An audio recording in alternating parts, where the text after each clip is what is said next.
Assalomu alaykum do'stlar. Men sizlarga SMM platformalari Telegram, Instagram va Facebook platformalarida ishlash mavzusini tanishtirib o'tmoqchiman. Reja SMM platformasi Telegram, Instagram va Facebook ijtimoiy media marketingning mohiyati. Telegram, Instagram va Facebook platformalarida ishlash. Ijtimoiy tarmoqlarning kun sayin keskin rivojlanishi bu tarmoqlar orqali biznes qilish va biznesni rivojlantirish uchun ajoyib imkoniyat yaratib berdi. SMM biznesdagi brendni yaratish, rivojlantirish, undagi mahsulot va xizmatlarni sotish sonini ko'paytirish, mijozlarning veb-saytga o'tishini oshirish uchun odamlar foydalanadigan tarmoqlardan Facebook, Instagram, YouTube va Telegramlardan foydalanish unumlidir.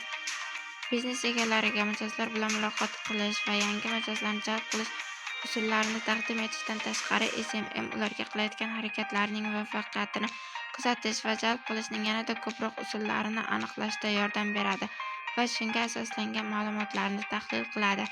Telegram tezkor xabar almashish vositasi bo'lib, oddiy foydalanuvchilar matn xabarlashuvdan tashqari bir-birlariga hajmi 2 gigabaytgacha bo'lgan tasvir, video, audio va har xil videolar yuborishlari hamda ovozli va video qo'ng'iroqlarni amalga oshirishlari, kanal va guruhlarda ovozli va video chatlarda qatnashishlari mumkin bo'lgan messenjer. Instagram Kevin Systrom va Mike Krieger tomonidan yaratilgan hamda rasm va videolarni ulashish uchun mo'ljallangan ijtimoiy tarmoq. Shuningdek, boshqa ijtimoiy tarmoq platformalari orqali ularni yuklash imkonini beradi. Bundan tashqari, foydalanuvchilar rasmlar va videolar uchun raqamli filtrlar qo'llash imkoniga egadir. Instagramda videolar uchun maksimal davomiylik 60 soniyadir. Instagram App Store va Play Market orqali bepul tarqatiladi. Facebook 2004-yilda Harvard universiteti talabasi Mark Zuckerberg tomonidan va qo'shni xonadagi Eduardo Saverin, Dustin Moskovits va Chris Huggins tomonidan asos solingan ijtimoiy tarmoq. Saytning butun dunyoda ommalashib ketgani bois Mark Zuckerberg 23 yoshda dunyoning eng yosh milliarderi deya tan olindi. Ijtimoiy media marketing mohiyati.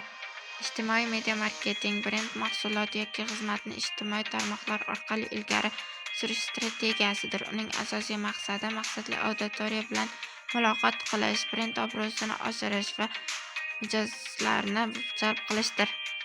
Asosiy elementlari: content marketing, auditoriya bilan muloqot, reklama va targeting, analitika va optimallashtirish. Telegram, Instagram va Facebook platformalarida ishlash. Telegram kanal yuritish. Kanal ochish. Oddiy foydalanuvchi sifatida istalgan mavzuda kanal ochishingiz mumkin. Obunachilar jalb qilish, do'stlar, boshqa guruhlarda reklama. Instagram, Facebookdagi linklar orqali odam yig'iladi. Statistikani kuzatish. Postlar necha kishi ko'rdi, qaysi turi ommalashdi, bularni tahlil qilish. Telegram guruh yuritish, interaktiv muloqot, fikr almashish, savol-javoblar, mulohazalar uchun ishlatiladi. Foydalar belgilash, spam, reklama, haqorat oldini olish uchun guruh qoidalari muhim. Botlardan foydalanish.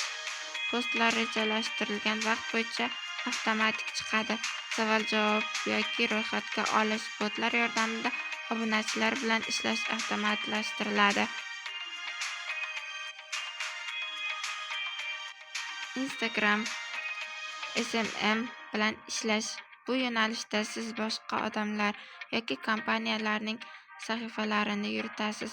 Maqsad sahifa obunachilarini ko'paytirish, postlar orqali mahsulot yoki xizmatni targ'ib qilish, savdoni oshirish. SMM messenjer bo'lish uchun quyidagilar zarur: kontent rejalashtirish, dizayn yaratish, reels va videolarni montaj qilish, target reklama, statistika tahlili.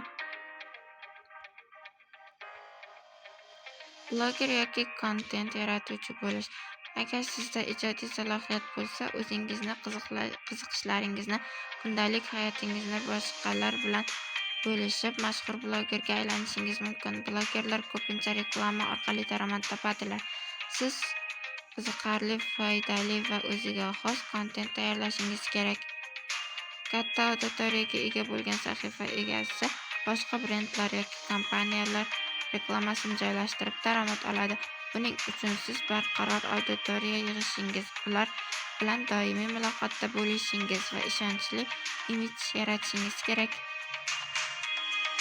SMM Musical Media Marketing faoliyati Facebook sahifalarini yuritish orqali kompaniyalar yoki shaxsiy brendlarni rivojlantirish mumkin. SMM menejeri sifatida siz quyidagilarni bajarasiz: post va storieslar tayyorlash, dizayn yoki matnlarni rejalashtirish, auditoriya tahlili qilish, target reklama yaratish, foydalanuvchilar bilan muloqot. Facebook sahifasi orqali mahsulot, xizmat sotish. Ko'plab sotuvchilar Facebook sahifasi orqali guruhlar orqali to'g'ridan-to'g'ri mijozlarga mahsulot yoki xizmatlarni taklif qilishadi. Buning uchun siz savdo sahifasi yaratasiz. Postlar orqali mahsulotingizni tanishtirasiz, reklama orqali mijoz topasiz, mahsulot orqali buyurtmangizni qabul qilasiz. Xulosa qilib aytganda, Telegram, Instagram, Facebookda SMM har bir platformaning o'ziga xos jihatlari bor. Telegram axborot tarqatish va muloqot uchun, Instagram vizual marketing va brend imijini yaratish uchun, Facebook esa keng auditoriya bilan reklama imkoniyatlari uchun. Qulay muvaffaqiyat uchun sifatli kontent, muntazamlik, interaktivlik va analitikni to'g'ri yo'lga qo'yish muhim. E'tiboringiz uchun tashakkur.